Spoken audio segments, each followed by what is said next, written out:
میں اپیل کرتا ہوں اکثر اور آج بھی کر رہا ہوں علماء سے، واعظین سے، دانشوروں سے، قلمکاروں سے کہ لوگوں کو احتیاطی تدابیر بھی بتائیں اور امید بھی دلائیں۔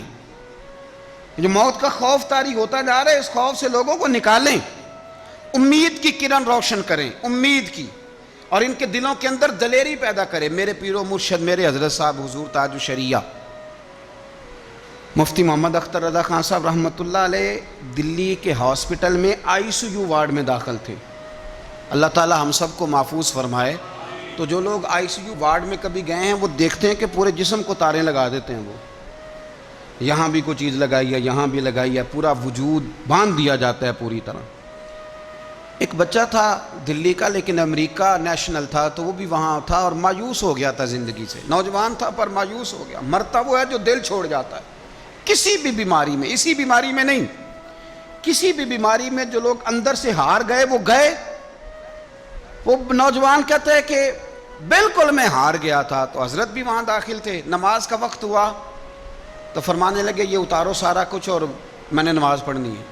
انہوں نے کہا حضرت جی آپ کی طبیعت، فرمانے لگے میرا وجود مجھے محسوس کرا رہا ہے کہ تیرے اندر طاقت ہے، کھڑے ہو کے پڑھ، میں نے اپنے رب کریم کو سجدہ کرنا ہے، میں کھڑے ہو کے نماز پڑھوں گا۔ میرے شیخ کامل حضور تاج الشریعہ رحمۃ اللہ تعالیٰ علیہ نے جب اٹھ کے نماز کی نیت باندھی نا، تو وہ نوجوان کہتا ہے کہ وہ بزرگ ضعیف آدمی جنہیں 2 لوگ پکڑ کے لائے اور ICU وارڈ میں داخل ہیں اور چہرہ بتا رہا ہے کہ بڑی طبیعت علیل ہے، جب انہوں نے اللہ اکبر کہہ کے کھڑے ہو کے نیت باندھی، پھر رکوع کیا، سجدے میں گئے، تو نوجوان اپنی اماں سے کہنے لگا مجھے بھی اٹھا کے بٹھاؤ۔ ماں نے اٹھا کے بٹھایا تو کہنے لگا میں نے اس جگہ کا بوسہ لینا ہے جہاں بابا جی نے سجدہ کیا ہے۔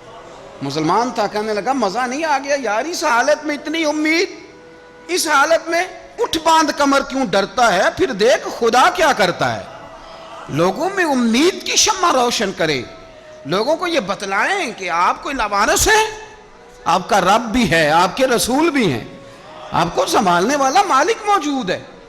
آپ ہر احتیاطی تدبیر بتائیں پر خوف تو نہ دلائیں۔ اللہ اکبر۔ وہ نوجوان کہتا ہے کہ حضور تاج الشریعہ تو چند دنوں کے بعد ہاسپٹل سے چلے گئے، لیکن میرا بلڈ پریشر جو ہائی ہوتا تھا وہ نارمل ہوا، اور طبیعت جو ٹینشن میں تھی وہ سکون میں آئی۔ تو حضرت کے جانے کے اگلے دن اللہ نے مجھے بھی شفا عطا فرما دی۔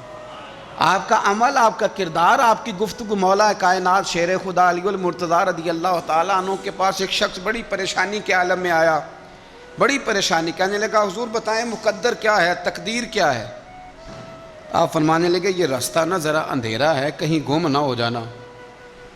کہنے لگا نہیں نہیں حضور بتلائیں مقدر کیا ہے۔ فرمایا دریا گہرا ہے، کہیں ڈوب نہ جانا۔ حکمت والی باتیں ہیں نا مولا علی۔ کہنے لگا نہیں حضور بتلائیں مقدر کیا ہے۔ تو آپ فرمانے لگے اچھا میں تجھ سے پوچھ کے ہی تجھے سمجھاتا ہوں، یہ بتا کہ اللہ نے تجھے تیری مرضی سے پیدا کیا تھا کہ اپنی مرضی سے؟ کہنے لگا حضور نہیں، اس نے اپنی مرضی سے پیدا کیا تھا۔ تو فرمایا مارے گا بھی تیری مرضی سے نہیں، اپنی مرضی سے ہی مارے گا، اس لیے کہ اس نے نہ تجھے پوچھ کے پیدا کیا نہ تجھے پوچھ کے مارے گا، اور زندگی میں جو تجھے ملے گا وہ رب کریم کی مرضی سے ہی ملے گا۔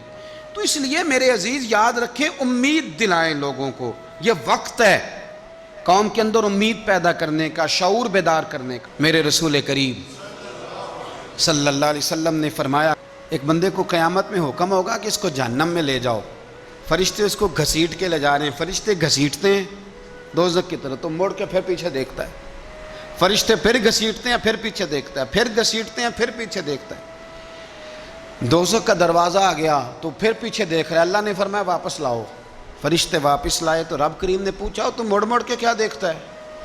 اللہ کو پتہ ہے کہ نہیں؟ لوگ کہتے ہیں جی پتہ تھا تو پوچھا کیوں؟ اللہ کو تو پتہ ہے نا، کیوں کیا دیکھ رہا تھا؟ تو عرض کرتا ہے اللہ میری زندگی کے اندر کبھی امید نہیں ٹوٹی، میرا دل کہتا تھا میرا رب بڑا ہی کریم ہے، میرا اللہ بڑا مہربان ہے، معاف کرنے والا ہے، عطا کرنے والا ہے۔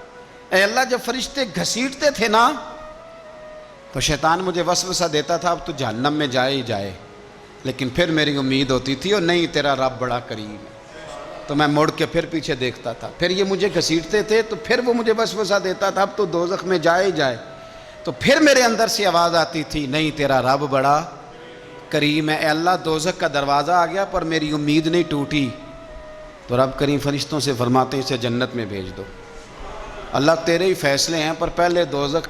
تو رب کریم فرمایا تمہارے اوپر ثابت کرنا چاہتا تھا، تمہیں بتانا تھا کہ جو میری رحمت کی اتنی امید رکھے اسے جہنم نہیں دی جاتی، میں اسے جنت عطا کیا کرتا۔ رحمت دا دریا الہی ہر دم وگدا ہے تیرا، تے جے ایک قطرہ بخشے مینوں تے کام بن جاندا ہے میرا۔ تو امید کے دامن کو تھامے، شوق، محبت، اور ہر بیماری میں یہی حال ہے۔ یہ شوگر والا اگر دل پہ لگا لے کہ ہائے شوگر ہو گئی تو پھر گیا۔ کینسر کے مریض جب وہ دوائی ان کو لگائی جاتی ہے تو بال جھڑ جاتے ہیں اور حالت بدل جاتی ہے، رنگ کالا ہو جاتا ہے، لیکن میں نے بہت سارے لوگوں کو زندہ دل دیکھا ہے جو کہتے ہیں یار رب کی مرضی ہے، پھر کیا ہے انشاءاللہ ٹھیک ہو جائیں گے، اور وہ ٹھیک بھی ہو جاتے ہیں۔ زندگی تو زندہ دلی کا نام ہے، مردہ دل کیا خاک جیا کرتے ہیں۔ ان کا بادشاہ کہتا تھا کہ یار میں جو بھی ظلم کرتا ہوں یہ اٹھتا ہی نہیں، جیسے میں چاہتا ہوں کر جاتا ہوں، جاگتا ہی نہیں۔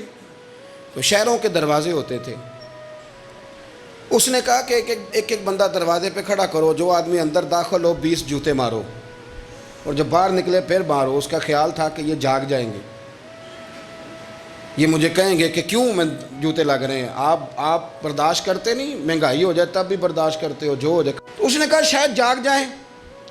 وہ 1 مہینہ تو ساری قوم اسی طرح جوتے کھا کے آتی جاتی رہی۔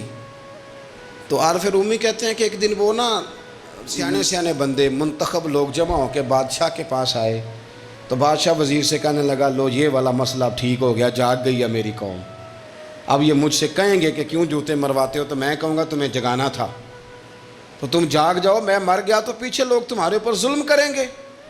وہ سارے بندے آئے تو آگے کہنے لگے بادشاہ سلامت، ایک گزارش کرنی تھی۔ کہا کیا؟ کہنے لگے وہ ذرا جوتے مارنے والوں کی تعداد بڑھا دیں، ہمیں لائنوں میں لگنا پڑتا ہے، تو دفتروں سے لیٹ ہو جاتے ہیں، ڈیوٹیوں، تو بندے ذرا بڑھا دیں وہاں۔ تو بادشاہ کہنے لگا اوہو اب نا میرا مزاج نہیں، لیکن مجھے ایسے لگتا ہے کہ ہم بھی نا الا ماشاء اللہ، ہم بھی کہتے ہیں مارو صحیح جوتے پر، ذرا لائن میں نہ لگاؤ، الگ الگ کر کے، اکیلے اکیلے کر کے۔ سنو، بزدل قومیں دنیا میں اپنی آنے والی نسلوں کو غلام بنا جاتی ہیں۔ گڑھے کھود رہے ہیں ہم اپنے پوتوں اور نواسوں کے لیے۔ جتنا ظلم میں اور آپ سہ رہے ہیں اس سے 11 گنا اگلی نسلیں سہیں گی، یاد رکھنا۔ کسی نے کہا تھا حضرت علی سے کہ اگر ساری نسل قربان ہو گئی تو کیا کرو گے؟ تو مولا علی کہنے لگے ایک سیزن کی فصل دے کے اگر قیامت تک کی ساری فصلیں بچ جائیں تو سودا مہنگا نہیں، ایک فصل ضائع کر کے آنے والی بچ جائے تو سودا مہنگا۔ کسی نے تو آگے بڑھنا ہے نا، کسی نے تو۔ یہ قصور میں 3-4 بچے پھر قتل ہو گئے، کل کی بات ہے نا، ابھی زینب کو لوگ بھولے نہیں اور ایک نیا مسئلہ بن گیا۔ خدا را کب تک، کس وقت تک، کب تک یعنی یہ نظام چلے گا؟ اپنی خودداری کی حفاظت میں نے اور آپ نے خود کرنی۔ ہم بچوں کو بزدل بنا رہے ہیں۔ ہمارے تو ایک گنڈا ہوتا ہے تو کئی شہروں کو اس نے آگے لگایا ہوتا ہے، کوئی پوچھنے والا نہیں۔ اگر آپ کے اندر میرے اندر حفاظت خودداری نہیں جاگے گی، خبردار جی بچوں کو دھوپ لگتی ہے تو یہ تو پھر ایسے ہی رہیں گے۔ سنو حدیث مبارکہ، ترمذی کی حدیث ہے، صلی اللہ تعالی نبی کریم صلی اللہ، یہ حدیث پاک نہ کہیں دل کی تختی پہ لکھ لینا، یہ ترمذی شریف میں موجود ہے، یہ کہیں دل کی تختی پہ لکھ لینا۔ حضور نے فرمایا من قتل دون مالہ فہو شہید۔ کیا خوبصورت انداز ہے میرے نبی پاک۔ حضور فرمانے لگے جو شخص اپنے مال کی حفاظت کرتا کرتا مر گیا وہ عام موت نہیں مرا، شہادت کی موت مرا ہے۔ ایسے کر کے پلیٹ میں رکھ کے نہیں چور کو دے دینے پیسے۔ ہاں اگر آپ نہتے ہیں، اس کے پاس اسلحہ ہے تو پھر بات اور ہے، پھر جان بچانے کی اہمیت زیادہ ہے، لیکن آپ طاقت کٹھی کریں۔ یہ کیا بات ہوئی کہ چور آیا اور لے کے چلا گیا؟ فرمایا من قتل دون مالہ فہو شہید، جو اپنے مال کی یعنی جائز پیسے اس نے کمائے ایسے ہی کو لے جائے۔